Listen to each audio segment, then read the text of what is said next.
Assalamualaikum warahmatullahi wabarakatuh.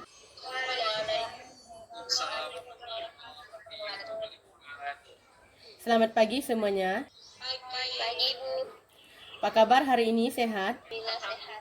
Sebelum kita mulai pembelajaran daring hari ini, marilah kita berdoa. Rifki, silakan dipimpin doanya. Doa mulai. Doa selesai. Alhamdulillah. Ibu cek presensi dulu ya, apakah semuanya hadir hari ini. Alhamdulillah nampaknya semua hadir hari ini. Nah, siswa-siswi masih semangat ya sampai hari ini. Ya, walaupun kita harus belajar daring dari rumah.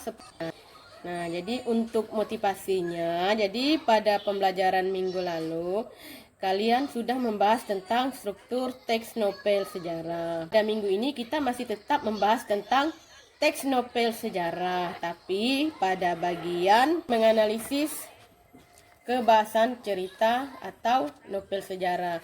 Ada yang masih ingat apa yang dimaksud dengan novel sejarah? Saya Bu, Ya, silakan Rifki. novel sejarah adalah novel yang di dalamnya menjelaskan dan menceritakan tentang yang menjadi asal muasal atau latar belakang terjadinya sesuatu yang memiliki nilai kesejarahan, bisa bersifat naratif atau deskriptif, dan disajikan dengan daya hayal pengetahuan yang luas dari pengarang.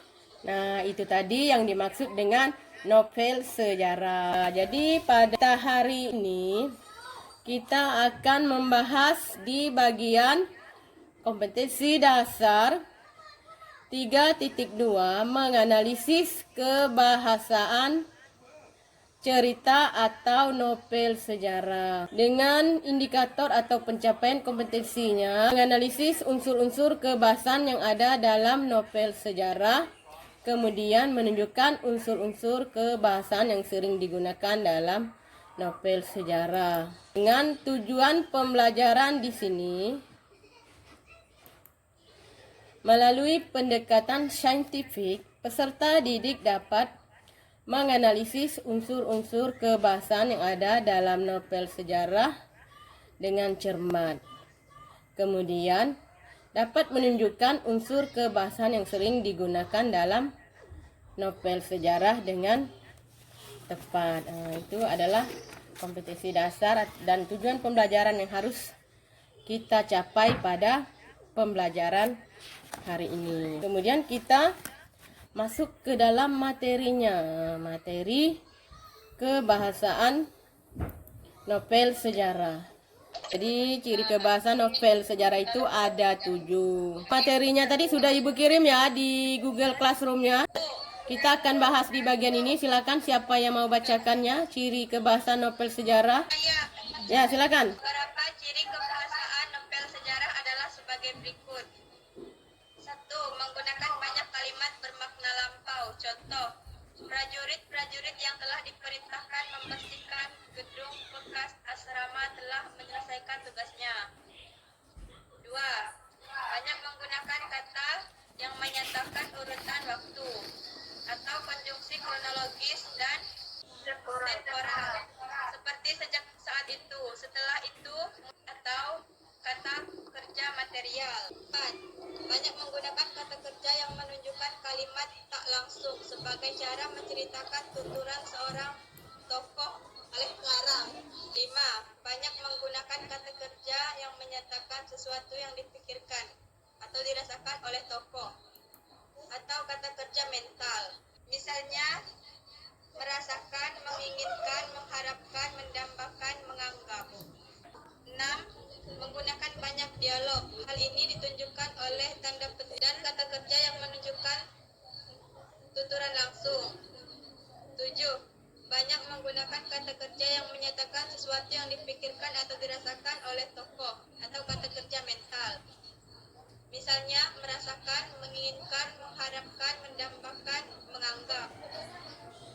8. Menggunakan kata-kata sifat atau descriptive language untuk menggambarkan tokoh, tempat, atau suasana.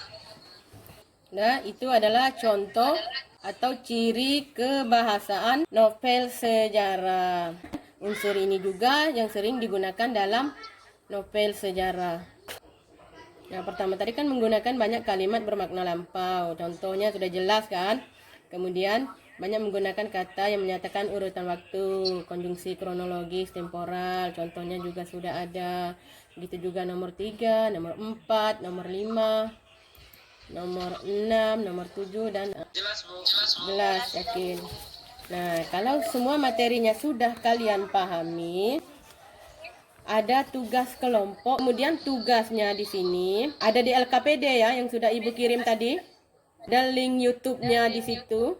Analisislah unsur kebahasaan yang ada dalam novel sejarah Kemelut di Majapahit. Ada, Bu. Ya, bila sudah selesai nanti, silakan kalian kirim tugas kelompoknya ke Google Classroom. Kemudian nanti masing-masing kelompok mempresentasikan hasil diskusi kelompoknya. 45 menit untuk kalian diskusikannya. Jelas, Bu. Nah, nanti yang sudah selesai, nanti yang sudah selesai silakan kirim tugasnya ke Google Classroom. Nanti dipresentasikan. Iya, Bu. Iya, Bu. Sekarang semua kelompok sudah mengirimkan tugasnya semua ya. Kelompok Rifki silakan. Saya akan mempresentasikan setelah oleh kita tadi seperti dua, menggunakan banyak kata yang menyatakan urutan waktu atau konjungsi kronologis temporal. Jawaban, kemudian terdengar bunyi berkerotok dan ujung meja di rumahnya menjadi hancur. 3. Kata kerja material. Jawaban, akan tetapi Adipati Ronggolawe bangkit berdiri, biarkan kedua tangannya dicuci oleh istrinya yang berusaha menghibur. Nomor 4. Menunjukkan kalimat langsung. Jawaban, Megawati juga mengingatkan karena melempar nasi ke atas lantai seperti itu penghinaan terhadap Dewi Sri dan dapat menjadi kualat. Nomor 5. Kata kerja mental. Jawaban, Sang Prabu sendiri juga memandang dengan alis berkerut, tanda tidak berkenan di hatinya. Nomor 6. Menggunakan dialog. Jawaban, Kakang Mas, Adipati, harap paduka tenang. Nomor 7. Menggunakan kata sifat. Jawaban, pasukan ini dinamakan pasukan Pamalayu yang dipimpin oleh seorang senopati perkasa bernama Kebo Anabra. Sekian dari presentasi saya. Ya, terima kasih. Bagus jawaban dari kelompoknya Rifki dan Ajat. Nah, baiklah. Alhamdulillah hari ini semua kelompok menyampaikan hasil presentasinya dengan bagus. Kumpulkan materi kita hari ini. Nah, materi hari ini Materi hari ini tentang kebahasaan novel sejarah. Kalimat bermakna lampau. Menggunakan banyak kata yang menyatakan urutan waktu. Bukan kalimat tak langsung. Nah, itu adalah kesimpulan dari Syekh Parini ya. Itu adalah kesimpulan materi kita hari ini. Untuk refleksinya, hal apa yang kalian peroleh dari mempelajari materi hari ini? Nah, siapa yang menyampaikan refleksinya? Ibu, Ya, silakan Rifki. pada materi hari ini saya mengetahui bahwa bahasa novel tetap mengacu kepada bahasa yang digunakan masyarakat. Contohnya yaitu kaidah kebahasaan seperti menggunakan banyak kalimat bermakna lampau, menggunakan banyak kata yang menyatakan urutan waktu, dan menggunakan banyak kata kerja yang menggambarkan suatu tindakan. Itu saja, Bu. Nah, itu adalah refleksi dari Rifki tentang materi kita hari ini. Untuk tugas pertemuan selanjutnya nanti, silakan kalian baca dan pahami novel sejarah Gajah Mada bergelut dalam tahta dan angkara. Nah, jadi link untuk tugasnya sudah Ibu kirim nanti lewat Google Classroom. Bisa kalian pahami? Bisa. Kita tutup pembelajaran hari ini dengan berdoa bersama. Silakan Rifki pimpin doanya. Baiklah, untuk menutup kegiatan kita hari ini, marilah kita berdoa bersama-sama. Berdoa mulai, doa selesai. Assalamualaikum warahmatullahi wabarakatuh.